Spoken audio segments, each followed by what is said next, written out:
Now, all right, here again, we have, this is in your books too, page 7. The diagram we just looked at that shows the gates and the galactic gates, and it shows technically we call this our galaxy, even though down here our scientists call it our solar system and is part of a bigger galaxy.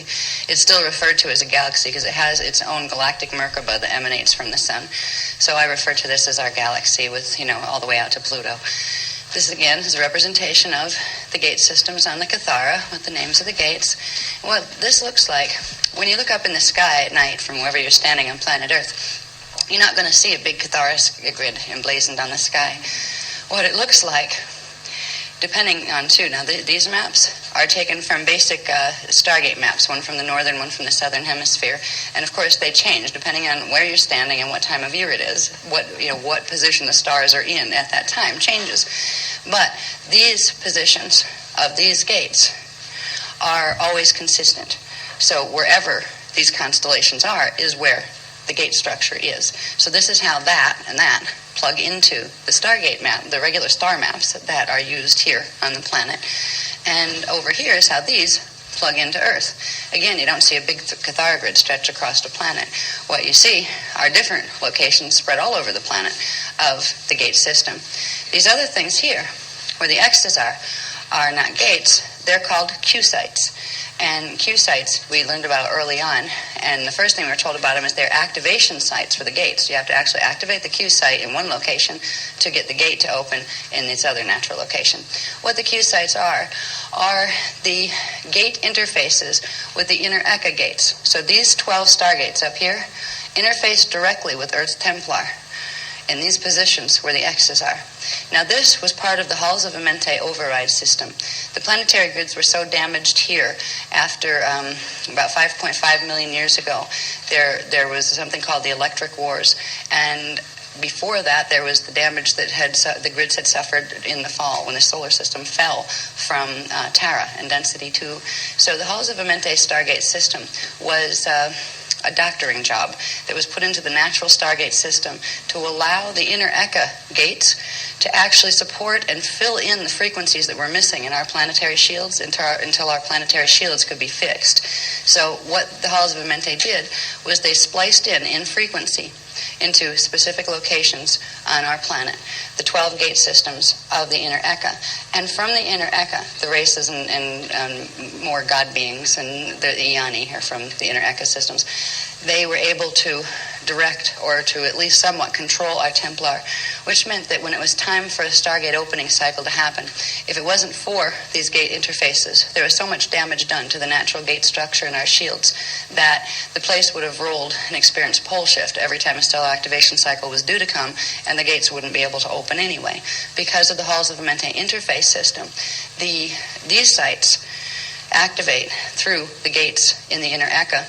They activate, and then they send a frequency bridge in that supports their corresponding gate. So that's why the Q sites have to activate first. They send in like a temporary shield of frequency that goes to its corresponding gate that fills in the frequencies that are missing out of the shields in that gate area. So it allows for the opening of our planetary gates. And this diagram simply shows you the basic locations of the gates, and then this chart down here shows you the locations of the gates, like the specific countries that they're in, and the Q sites, where their corresponding Q sites are. In England, you have Stargate 11, and I believe you also have a Q site over here somewhere. I haven't read this part in a long time. Where is England? Yeah, right here. In the Westbury, Southern England area, you have Q site 9, and you have Stargate 11 in the Vale of Pusey area. You also have Stonehenge, which isn't a gate, but it's an interface site directly linked to Nibiru and Wormwood. It was a crystalline structure underneath where the pylons are now it links into parallel Earth, and through parallel Earth they link into Nibiru through Wormwood and through our moon. And they are part of the control system that was put here that was not originally part of the beast, but was later put into the beast mechanisms.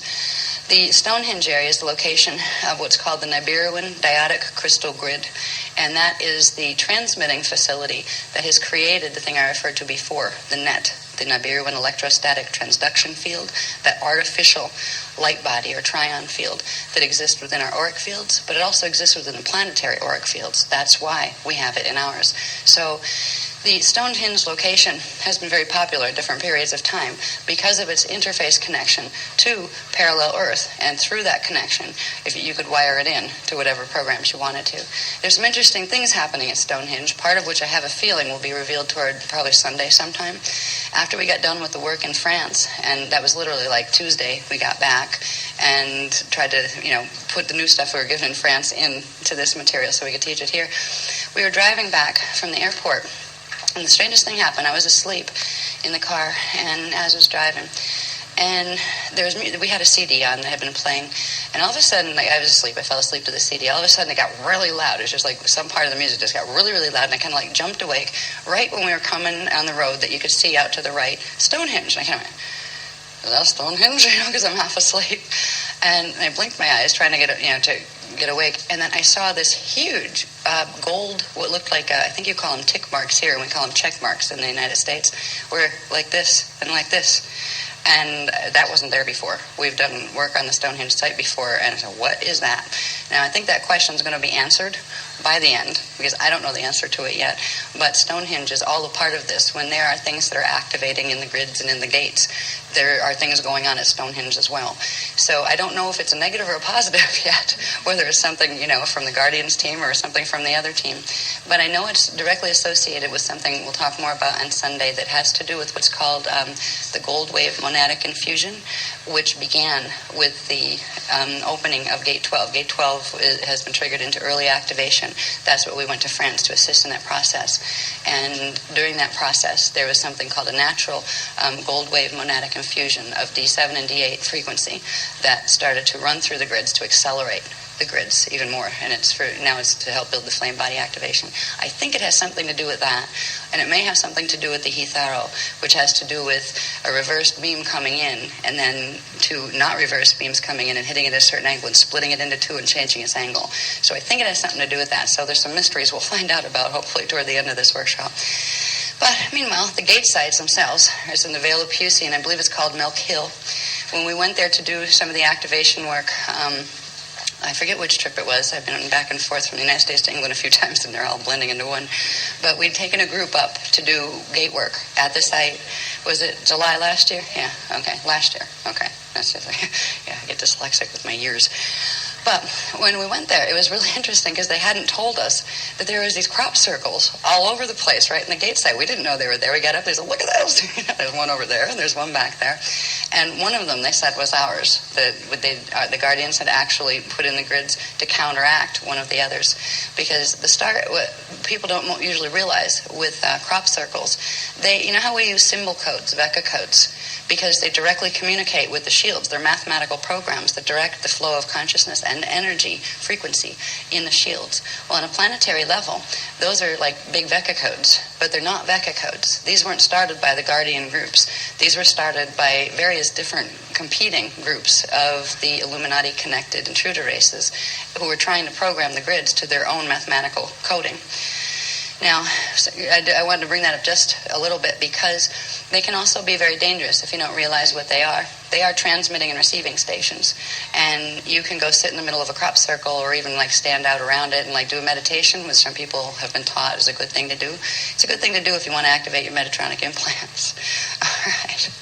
Yeah, they're zap stations for the most part. Now, if you have your flame body activated, or if before you do that you have your Maharic seal, you can go in them and you can actually get information from them without harming yourself, because your shields will block that type of frequency.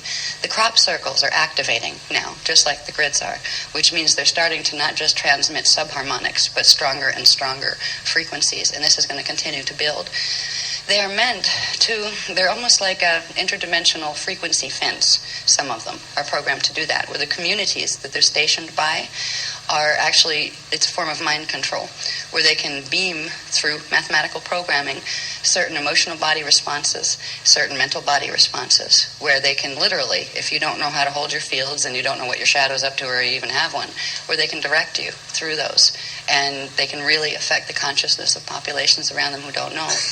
All it takes is one being with a flame body activated, however, to go in and put a flame body field around the perimeter of it just by standing near it, and it will protect the people in the areas from it. So flame body activation makes for very powerful frequency healers. Even if you don't have your whole flame body up yet, even if all your 12 strands aren't even fully active, that's okay. But at least you will be able to hold enough flame body activation that you can help the earth grids in those areas to ignite their own flame body, parts of their flame body there. And that will transmute. As these things transmit, it won't block them. It will take the energy and transmute it back to order, or it will send it back. If it's fully metatronically coded, it will send it back to its source because it's not compatible with the planetary shields here. So I just want to let you know about crop circles. But this is how all these things plug together, from the 15-dimensional matrix diagrams to the Kathara grid, stargates, we get into the Eka maps of the God World gates, down into real, almost 3D, when you look up in the sky and you can find stars. You can find the stargates too, right down to a map of the planet that lets you know where those gate connections are. There's also millions of small gate connections that connect into the main 12 gates on our planet. So you don't have to run to that area to get to a gate. Once the gate system's open and if they're operating properly, you can become a walking gate with your flame body. The flame bodies eventually will turn you into walking portals where, when you desire, you would be able to literally choose a destination. That's where the maps come in handy. Yeah, where do I want to go if I'm leaving here, right? And you would be able to activate certain levels of the flame body and hold that intention. And even if all you had was a number on a map, or a picture of a map where, okay, it's that spot I'm aiming for, or a photograph in your mind of what the place used to look like because you were there 3 million years ago. That would be enough to send the mathematical instructions into your shields that would translate into very specific coordinates to get you there. And with the flame body activation, once it's fully ingrained into the atomic core, which there's one more level of activations that have to be done to get to the point where it's going into the full atomic core, you would literally not have to go to a gate site. You become a gate site. It also means that you could take people through in your fields, or animals, or even some possessions. It's like you don't have to go without everything. This whole movement, the New Age movement, where they're saying, give up everything. You have to give up everything, no attachment to stuff, because this was being run by the ones who were planning the Wisadek fall, because not much is going to get through there, because everything is literally going to be, shattered, and anything that can't make the black hole transition, it's not going to be there on the other side. And the only reason your bodies would get through in electrostatic form is because of the Nibiruan electrostatic net field that's been generated. It's a containment vessel, an electromagnetic containment vessel for the parts of your consciousness and your shields that they intend to shatter, that will hold you together so they can reassemble your body form and your personality structure on the other side, and then move themselves into it, so they can have the experience of having a body, have the experience of having something that resembles an emotional body, because they don't have emotional bodies like humans do. Okay, anyway, the gates, the maps, and we go to the next one. Left, please, below. Go to the next one, please.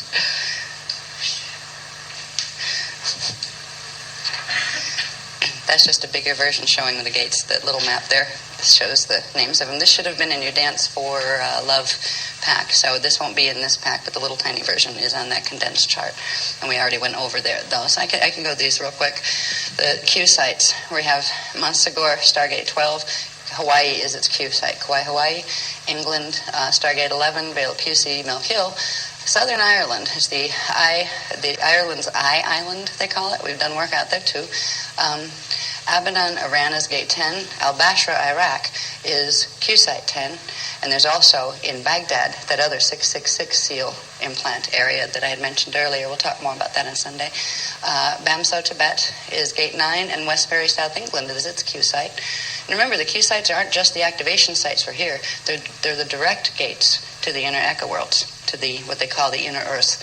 And it first goes through the planet there that corresponds to Earth here. That's what's known as inner Earth, but it's really the inner Eka universe, and it's called inner, not because it's at the core of our planet, but you have to go through the core to get there, through the gates at the core, but because it's the inner map in the Vecca map, it's the inside part of it, so that's where it got the inner Earth connotation. I have... Can I just ask you, the Westbury site, Southern England, what connect is that in? I really don't know. They haven't given us the detail on it because there hasn't been any work that needed to be done there. There's a village next to me called Westbury. Oh, Okay, I know we plotted it on a map, but it's not hugely detailed. Right, so it's like within a few miles of Calloway. Yeah. Like 5 or 10 miles. Okay, yeah. See, what we tend to get is because we're in the middle of this really wild drama it moves so fast it's hard to get anything in writing. They give us the most important stuff where the grid work needs to be done, now. And they say, well, that's over there, but we don't need to use it right now. We'll get to it if we have time. We have to get to it. So that's why we don't have the real detailed maps of Europe or of America for that matter. We've been just shown the big stuff, what it connects to on the bigger stuff, and what needs to be done. It is getting more specific, however, as we learn about the different implant systems, so we start to understand where they're transmitting what from when it comes to the phantom and the Weesadek black hole races. When we start to find out objects that we've been looking at and know where they are really there for a different purpose than they appear to be, with, like I said, with the glass pyramids at the Louvre. So anyway, this is basic gate structure again, Lake Titicaca, Peru, gate 7. Paxos Island, Greece, is Q site 7. Q site 7 is very special. If you notice on a Kathara grid, okay, if you're going to pick the center point of the Kathara grid, it would be right here. Now that's a lock when you have the lock showing on this diagram. You have your 0 point lock down here, lock number 1 here, density lock 2 here. It's also the center point in the grid where the inner Eka frequencies anchor in, and that goes each level up in the maps, the Eka maps of the God World gates. It's called the Azure point. You have one in your body too, and it's located here between Kathara Center 6 and 7. You have 6 and 7, so it's right here. It falls at the base of the thymus. That'll be one of the things we're using in flame body activation tomorrow. So I just wanted to point that out. Anyway, back here. Gate 6 is Moscow in Russia, the Thar Desert in India, up toward the border, I believe, in Pakistan. The closest place that if we were going to go to a place to do work there would be Jodhpur, I believe, which is not far from Jaipur, which is in India on an India map. Now, Machu Picchu, Peru is gate 5. Rome, Italy, literally where the Vatican is the Q site. I won't even go into implants on the Drac side right now. Giza is gate 4. Guess where? Take a guess. The Great Pyramid, right? In a place called Aguascalientes, Mexico, is the Q site 4.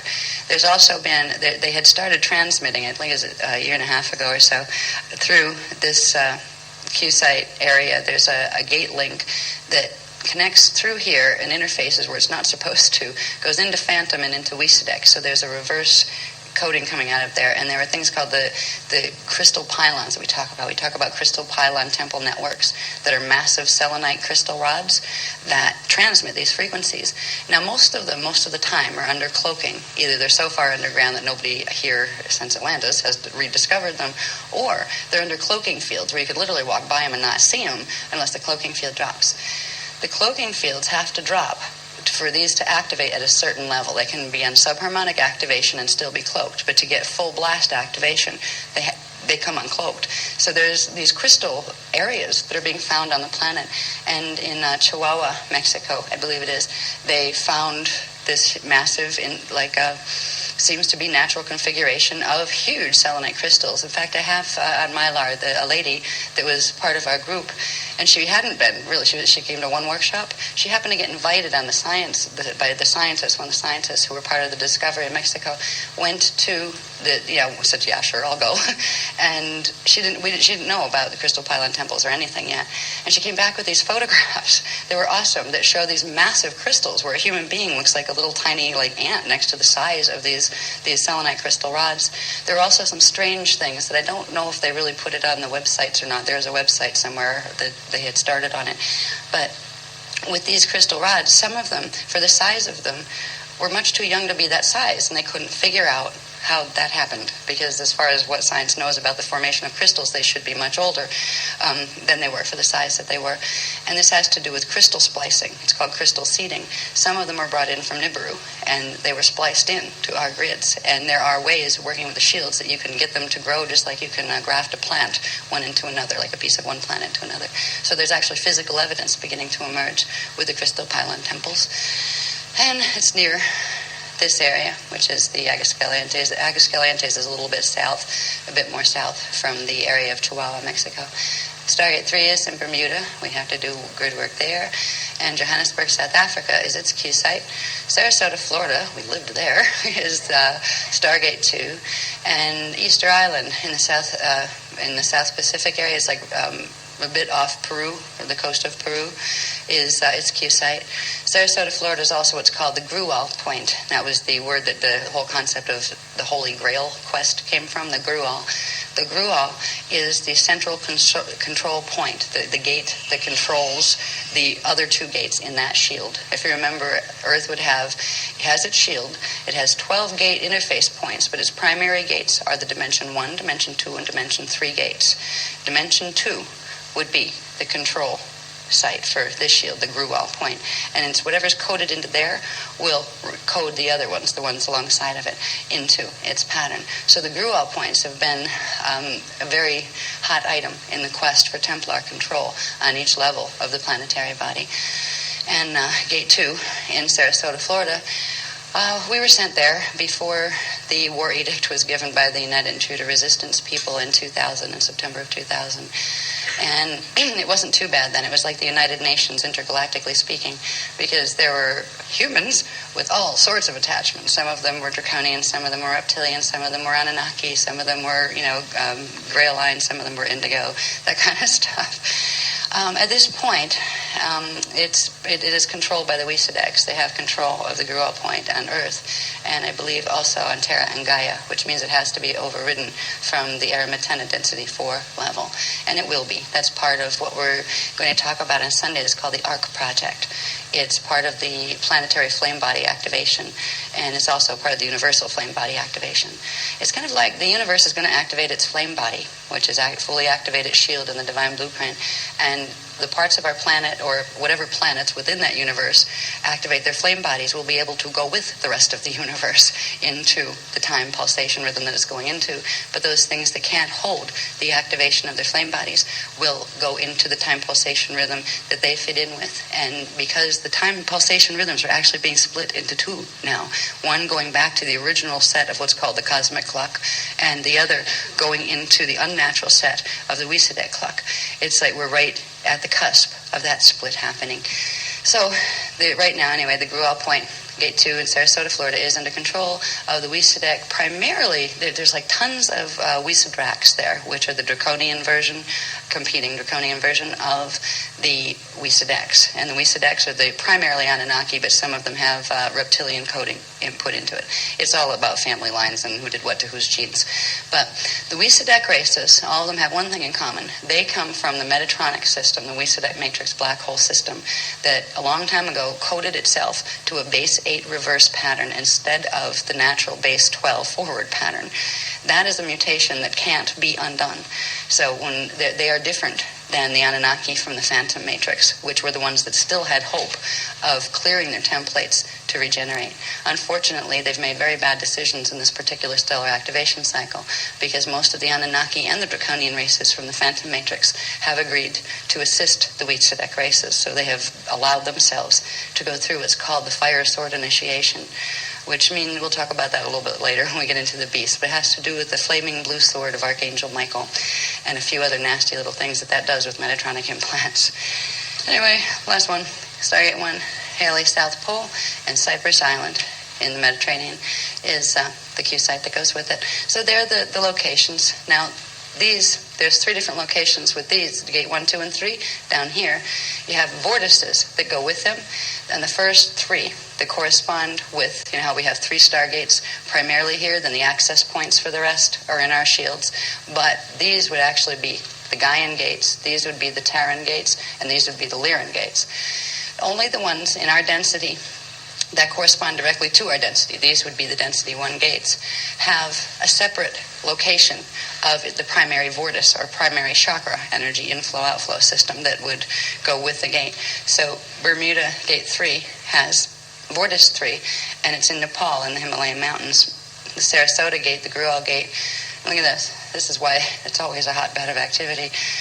The Grual Point, which is Sarasota, Florida, Gate 2, its vortice 2 is in Jerusalem, which means the Jerusalem vortice interfaces directly with the Grual Point. This is why those areas in the area of Jerusalem have been considered holy cities and have been areas of great conflict for a very long time, because it was known by the Illuminati races who were in contact with the races from the fallen matrices. You control this and the grid lines here. You can interface directly with here, and you can remote control gate 2, which means you can, if you can get control of this through Vortis 2, you can control 3 and 1. You can control the whole set of density 1 gates. So that's why, if you look at the politics and our history of politics, it's all about the gates and who wanted whose people on the gates to do what. So anyway, next one, please, love. Thank you. And that's the one we looked at before, but I'm just going to bring us back to remember it. All right, now I'm going to do a really quick dance through the echo maps of the God World Gate so we can get to the point to see the stairway to heaven. And then we're going to talk about our personal connection to the stairway to heaven. Again, this is our 12-dimensional, our 12 star gates, right? That's our parallel gates. Our primal light field. That's right here. There's the parallel gates, parallel Earth, parallel galaxy, etc., parallel universes, and their primal light field. And then here's the Eka. And that's kind of like the home point. That's the first part of the race that we're going to run. The first object is to get there. But that's just the first step, because this is just the universal Veka. That means this is one 15-dimensional system, time matrix, and this is another 15-dimensional time matrix with their inner core. That's only one set. This is part of a bigger structure, and this is where the maps come in. This is stuff that was covered in Dance for Love, but we'll show some more of that just to recap it, so people that might not be too familiar with what those pictures looked like, if you just got the study course, we'll show you what they mean. But we'll go quickly through that as much as possible. Now, this is to show you that here's that structure again, right? That's our Veka. That's our inner Earth Eka. This is our system and its primal light field, so we are here. See how the gates here actually form another Kathara grid, a bigger one. Now this is going back up, all right? If we were looking at it starting at the top, it was this going inside itself to create smaller and smaller and smaller versions within itself. See, nothing was ever created outside of God. It was all created within God, within the consciousness and energy field that God is. This is why the external God teachings they're absolutely false. It's even justified in the structure, the universal structure and the cosmic structure that holds the whole hologram together down here. You know, so we're looking at it here, looking from the tiny little inside up to the expansion that would be God. And what we do is, as we go up the gate system, incorporate the coding of the gates and those frequencies into us in the consciousness, we progressively expand back into the God that we always were, which is at one with God. All right? We don't have bodies at that point. But actually you can hold a huge piece of that consciousness down here in manifestation, and that's what flame body activation is. There's a level of flame body activation that they just let us know about, which is the highest level, and it's called the Yukatharista flame body. And that's what we're all moving toward. And that's where you would have complete mastery of the full matrix, where you could come in and out and up and down the stairway to heaven as much as you wanted to. All right, so anyway, after we have the Vekas, it builds to the next level of the Kathara grid. You have the Vekas, the Eka, and the next level up is called the Akasha. Okay? Now in the Veka system, this part, in the Veka system, these are called quadrants. All right? So you'd be able to say, okay, well, we live in this quadrant over here, and there's quadrant numbers and things like that. So you could actually identify on a massive gate map where exactly a location was that you wanted to go to. Here, the Akashas are called corridors, cosmic corridors, and this is one corridor. And just like you have 4 quadrants stuck together here, you're going to see this become part of something bigger. Can we go to the next one, please? Yeah, here we go. Here's where I get dyslexic. Okay. Now, this big shape out here, even though it looks like the Akasha that we saw before, it isn't. The Akasha's inside of it. This would be one. The diagram before that you saw would be here. One Akasha corridor. It's part of 4 of them. Now remember, inside the Akasha corridor, you have the little Veka corridors, which are a set of 15-dimensional time matrices, one is parallel. So as you're expanding upward towards source, the gate system expands upward. You have another inner Eka level at each of the levels going up wherever the 4 connect with each other. But here you have 4 Akashas connecting to each other to form what is called an Akasha A. All right, lots more gates. That's the next rung or step in the stairway to heaven. Have the next one, please. Thank you. I just want to go through these quick to get to the whole stairway thingy. Okay. Now, from the Akasha systems into the Akasha A systems, you have 4 Akasha A's put together. And they form, wait a minute, which one is this? Yeah, the A. Okay, this is an Akasha A spectra. There was, spectra. They are called spectra on the Akasha A level. So one of these would be called a spectra. Now, let me see. I'm going to lose myself. Okay, we have the Akasha levels, the Akasha A levels.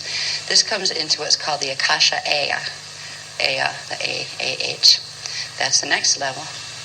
And then there's one more level up that gets into the full expansion in the top of the God worlds, or the first points of creation, the first expansion fields creation. We go to the next one, please. Okay. Now here we have our Akasha Aya, and it fits here. We have our Akasha Aya, and it fits into what is called the universal Christ. The first 2 Kathara grids that are created are called the Christos and the Kristalla with a K. All right.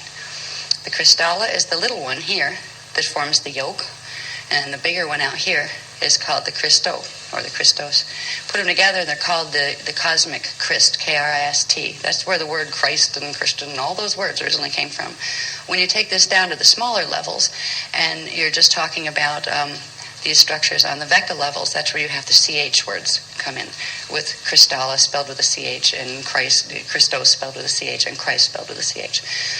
But it actually, all of those teachings, all of the Christ teachings, were all about the Christ. That's what they were originally about. That's what Jesus taught about. And many, many people before Jesus taught about that. These were the freedom teachings, that were the teachings of how we connect to the universe, how we've always been connected to God and always will be, but how to remember that process so we can start enjoying that connection and start doing what we came into manifestation to do. And only each one of us can find what that is within ourselves. There's no priest out there that can tell you that. There's no psychic reader that can find out what it was.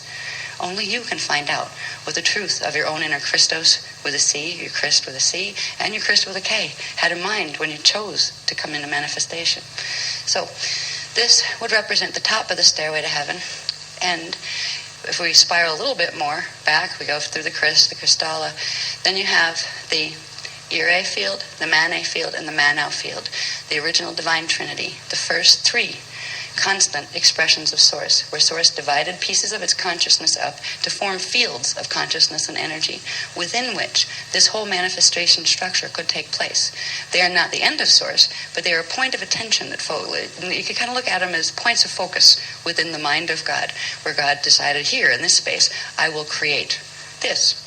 So everything is taking place within that little space, within the mind of God or within the consciousness of God. And that consciousness first expressed itself as the 3 levels of the divine trinity, which are the Manu, the divine spirit, which is the originally unified point of focus. And then out of that came the Mane and the Ire, and they really came simultaneously. The Ire is the divine feminine, and the Mane is the divine masculine. The Ire is the contracting, pulling back into Source energy, and the Mane is the expanding, outward, moving into Source, out this way, into manifestation energy. And this is considered the still point. It's also considered the original void. In the beginning was the void, and within the void, God created from the sound, the Ire, and within the sound, from the sound emerged the light within the void. That's what all of those teachings are all about, is this structure. But this is the technical version that shows you the maps, that shows you not just in theoretical form, but it shows you the connections, as if you were looking at a map and you want to go here. Oh, here's the echo. Okay, you take this gate coordinate, set. The operational codes for the gates are the Veccas that are stored right in our shields. When we use the Vecca technologies and the other basons and which are tones technologies, we are activating our personal shields to bring back into activation down here our codes that go with all of these gate systems. We have these codes within our shields, so we have the ability to activate them again. Flame body activation is the highest level of Merkaba activation that you can do. It's the highest level of DNA activation you can do, because you can even regenerate and re-choose what DNA template you would come in, what you will work with while you're here. So, anyway, we'll go to the next one, please. Am I interrupting you too much? I can do that if I need to. Now this, when you put them all together, doesn't look so intimidating. This is in your books. This, you are here. It's like one of those maps they have at hotels, to show you where the fire exits are. Well, the fire exits for planet Earth are... Pardon me. Excuse me. Okay, so we are here. Stargates at the center of Earth's core. We are on Earth. All right.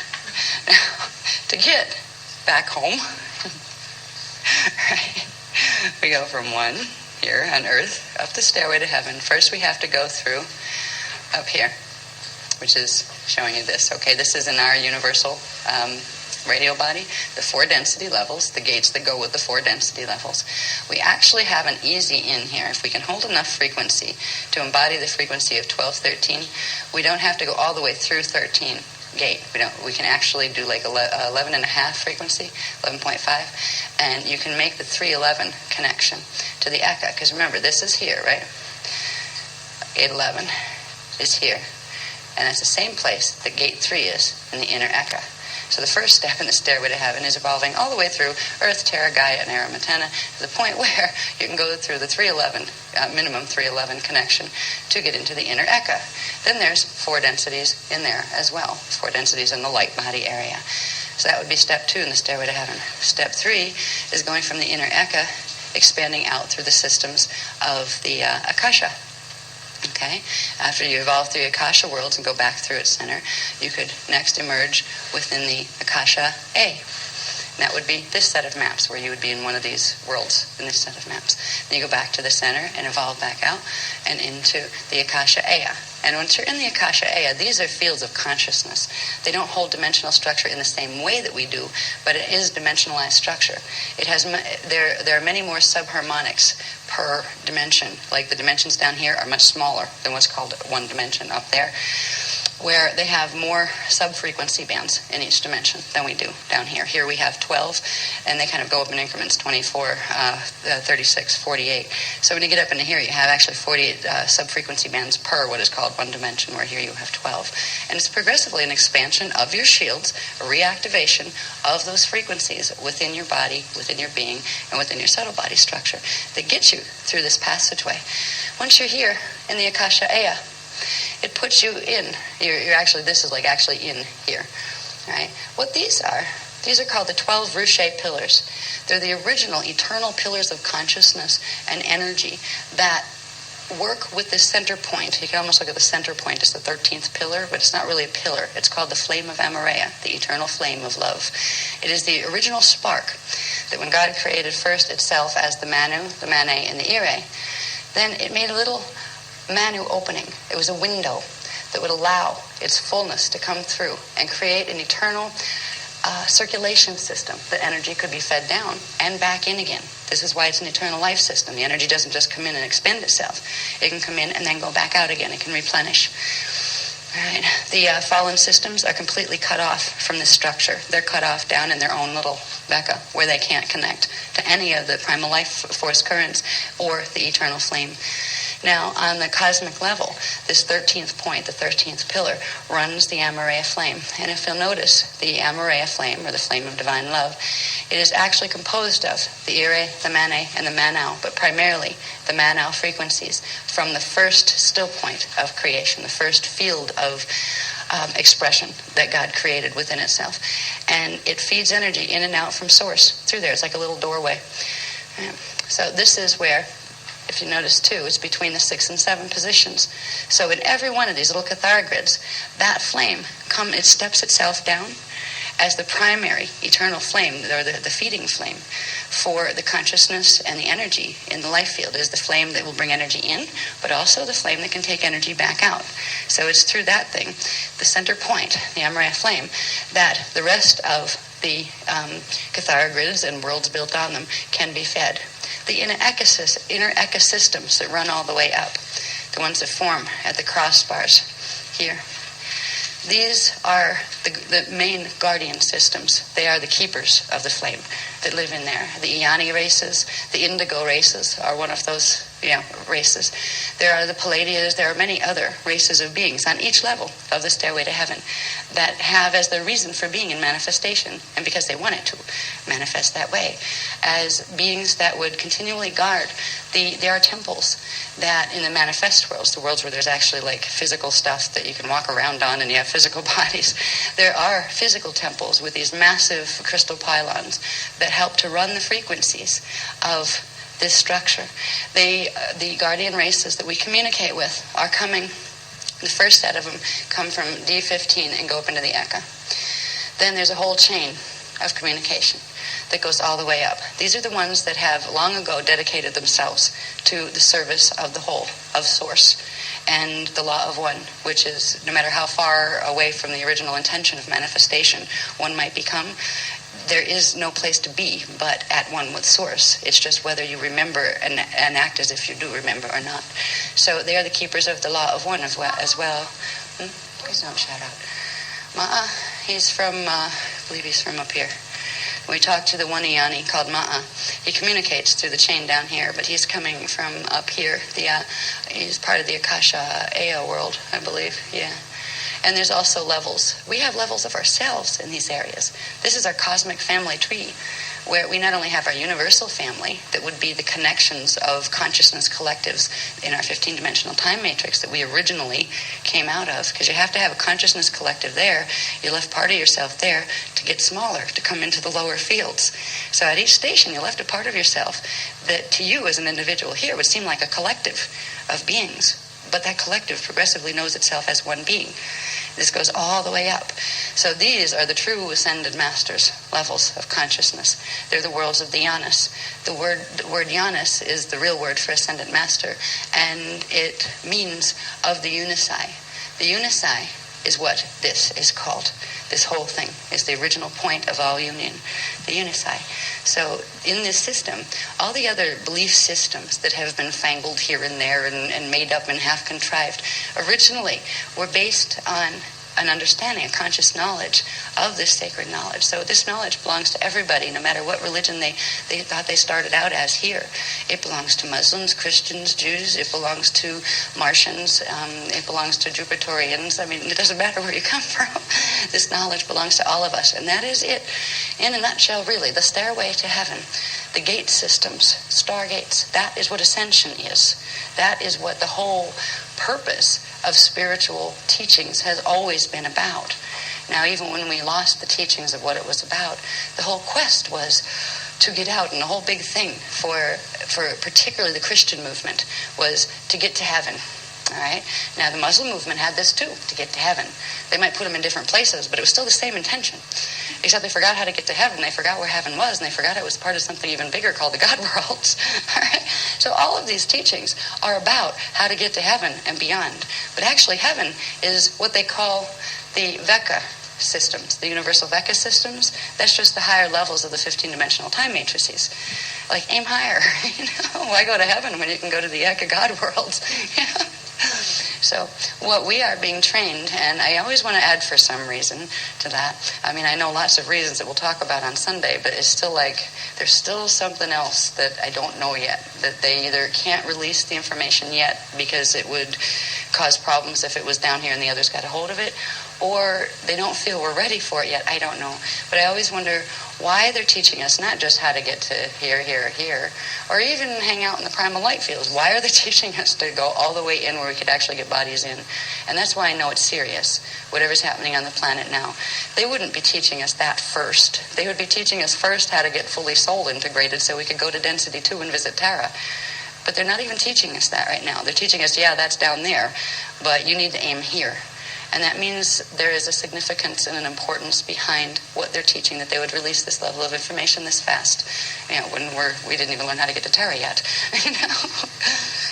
Or should I say remember, because we actually all know how to do this already. Okay, next one, please. We just forgot.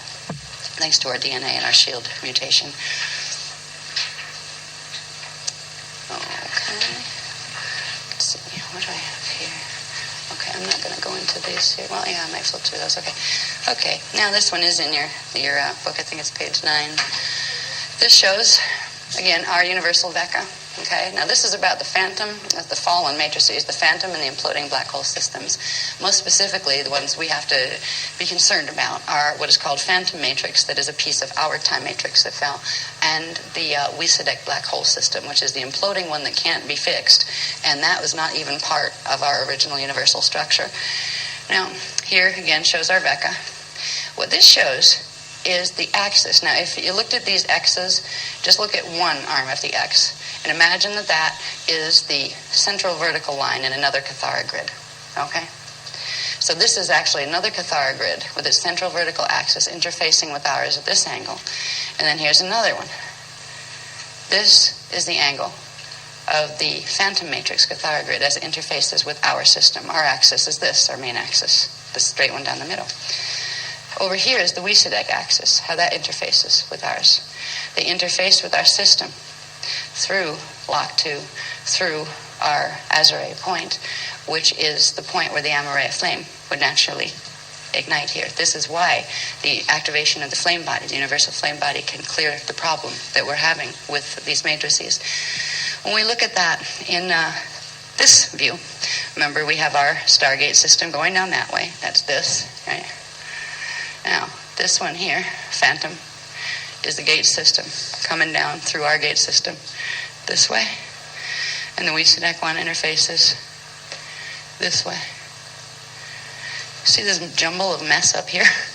With all sorts of gates interfacing that weren't meant to interface. And somewhere up in here, lost in space, we have our beloved Eka, you know, the inner Eka universe. That's up here. 1, 2, 3, 4, 5, 6 goes this way. Okay, so our Eka's right there. But you have this jumble of a mess all over here. What's interesting about this jumble of a mess is where it takes place. It's hard to see on this one because it's little, but we'll look at this more fully when we do the anatomy of the beast on Sunday, I think. There is a gate configuration that allows them to interface frequency and current directly into our system.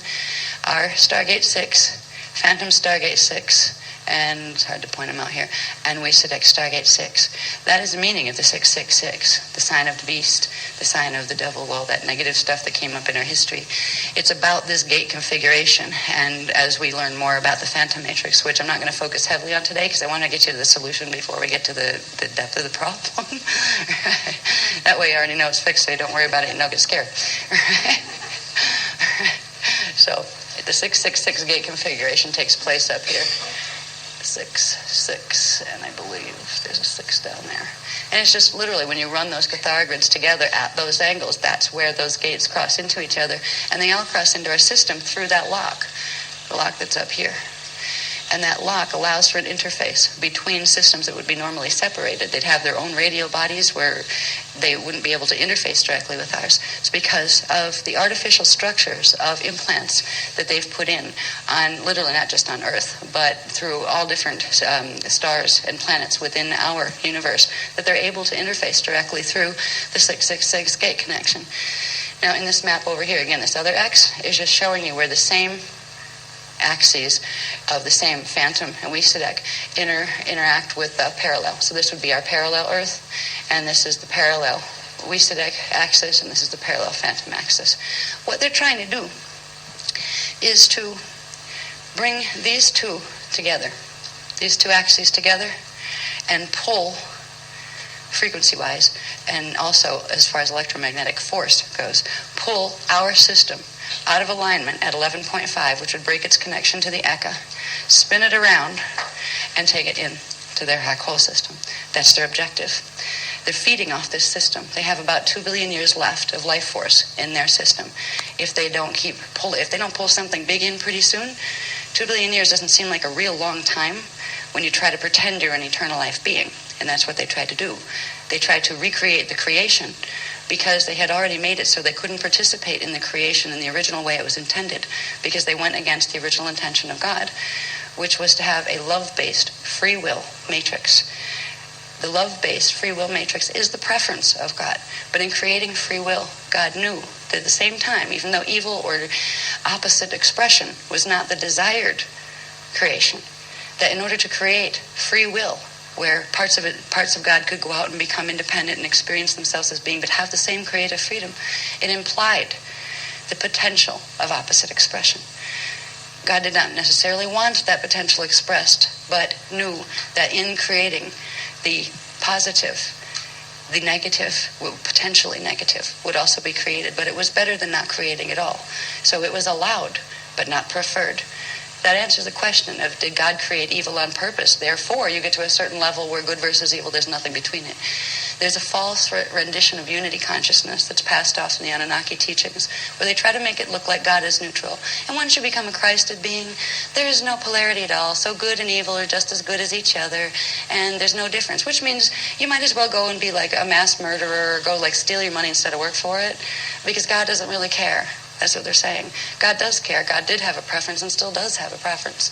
And that preference is the expression of original intention, which was creative, free will, joy, but love-based, Amareya-based. Amareya is the translation of the Anahazi word for unconditional, absolute love, or God love. So there is a preference, and it does matter what to do.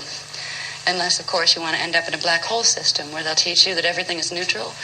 And as long as you let the external creator gods, as long as you kind of kiss up to them, say 3 prayers a week and, put some money in the collection basket, everything will be fine. If that's the kind of world you want to live in, go there.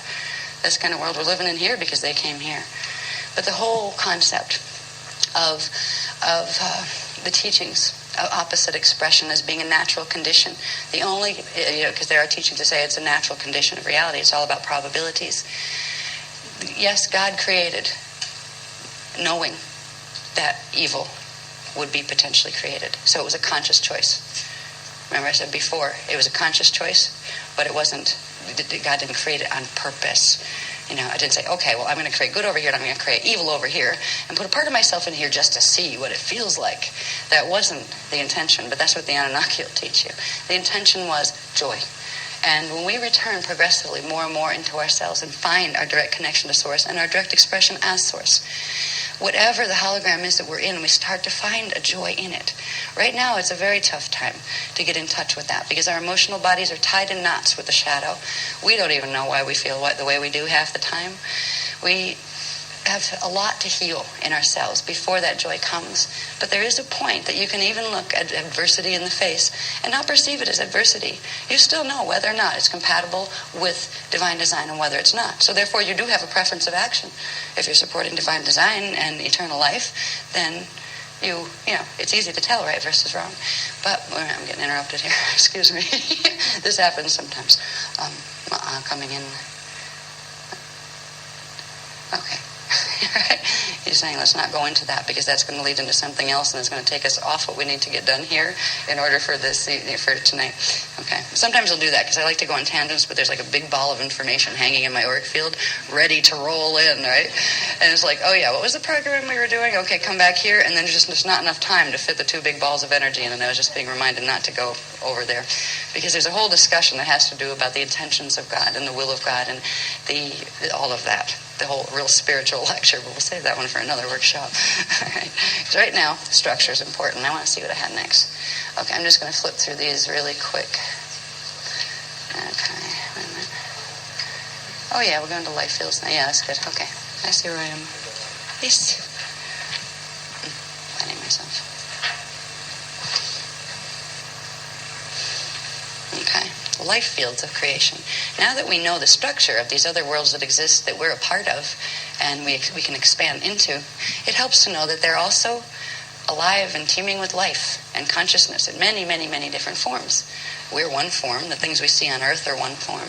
But there's many, many types of different life and different expression of God. They're all God expressing, even the ones that have chosen to take the path of opposite expression. They're parts of God that came into the matrix, experienced certain things, and because of those experiences forgot they were part of God. And so and actually took the opposite stance to try to become God because they forgot the part of themselves that they wanted most, which was their godness. Their godness, new word. Anyway, the life fields of creation, the 7 lower Vecca heavens. These are some of the things that live in each of these. You have this, I believe, in your books too. The 7 lower Vecca heavens. I'll get into these in a minute. All right, this first line. You have elementals and divas and air sylphs and water undies and fairies and other little people, all those little things that run around in the garden usually. All right, now there are some people who can see them. I even knew a lady in the States who could photograph them with black and white film. She could get, and I thought she had set up models. I mean, these were perfect little naked female girls. I was like, you're into pornography. She says, no. You said, I've been talking to these beings since we moved to this place. We have this wonderful, they had a lot of acres. And she said, she liked to communicate with spirit, and she was shown how to do things with plants and that kind of stuff. And she got like real live communication with something. She didn't know what she was talking to, which is kind of scary because in these days, so you should be careful what you're talking to. But they told her that they were the fairies of the garden. She's like, oh boy, here I go. Right, I'm going to go off in La La Land now and play with fairies.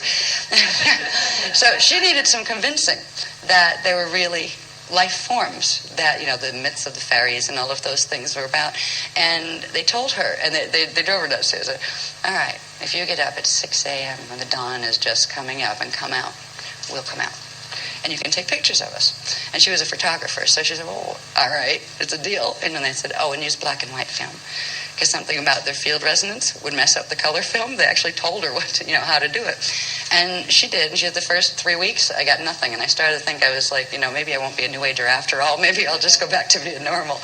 Then she said, finally, and the last morning when I went out, I closed my eyes and I could see them. But I opened my eyes and I couldn't see them. And it was like the first time I actually saw them. She said, I actually finally saw them. And she didn't see too much inside anyway. Her inner vision wasn't on too much. And she was real excited because she saw them in her head. And they told her, take pictures now. Close your eyes, find where we are, and then point the camera and take the picture. And I was like, okay. She did. And she literally got on film the things she was seeing inside. Now, there's always the question that it's in the scientific vein these days. Were they really there? Or did she manage to somehow imprint the film with her brainwaves? So there's always two ways to look at it. But anyway, the fairies and things, they are there. I've seen them with or without imprinting. I mean, they're as much a part, everything in our hologram is projected out from within ourselves. But that doesn't mean it doesn't have its own sentient independence as an expression of God, just like we do. So there's a whole different line of thought process that goes vertical instead of horizontal when you're looking for whether or not things like that are really real or did I make it happen. Well, how do you define I? How large is your definition of who you are? Where do you draw your perimeters would make the difference. Like, did I create that little being on that film? Came part to come. We didn't worry about things or think about things. We just knew how to be. And we just knew we were always a part of all that is. And we could feel that all the time.